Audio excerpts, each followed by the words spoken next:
Ito ang isang malaking revelasyon para sa Golden State Warriors. Ang Warriors kabilang pala sa mga tumawag kay Jaylen Brown para mag-trade.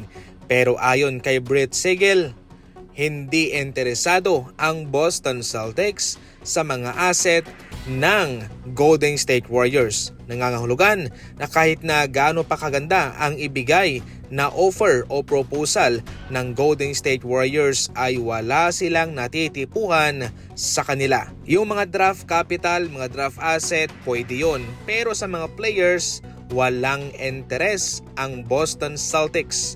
Ngayon, sa Pelicans naman, tumanggi ang Pelicans na gumawa ng trade sa Golden State Warriors dahil ang kanilang gusto ay dumagdag sila ng isang bottom player at isang first round pick.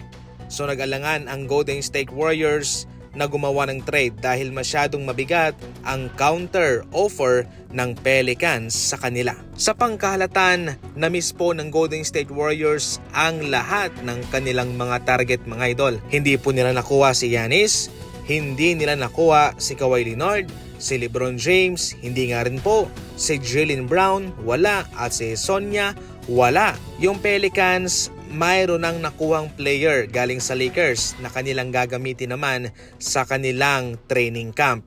Sa ngayon, ang nag-iisang kupunan na walang kinuhang bagong player, walang ginawang move, walang trade, ay ang Golden State Warriors. Sila ang nag-iisang team na walang kinuha. Sa madaling salita, hindi po ganoon kabilis na magbibigay na lamang ng player ang Boston at ang Pelicans na magpapalakas sa Golden State Warriors. Nasa kanila ang desisyon kung ito ay kanilang gagawin.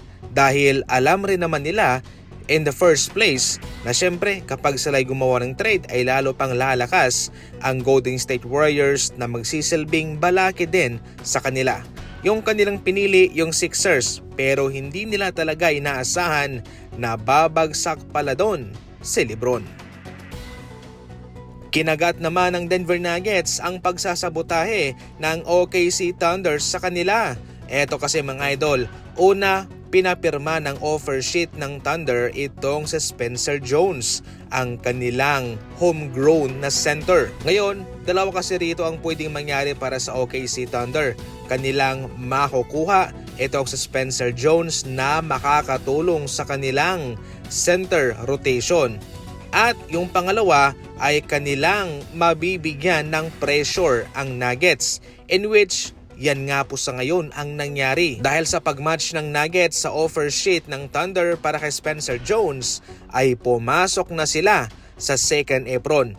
At mahihirapan na silang i-retain si Peyton Watson. So definitely naging matagumpay ang plano ng Thunder na isabotage ang Nuggets. Posible sanang makamura ang Nuggets dito kung walang offer sheet na pinirmahan itong si Spencer Jones. Pero dahil sa malaking offer ng Thunder ay napilitan sila. Magaling din naman kasi itong si Spencer Jones.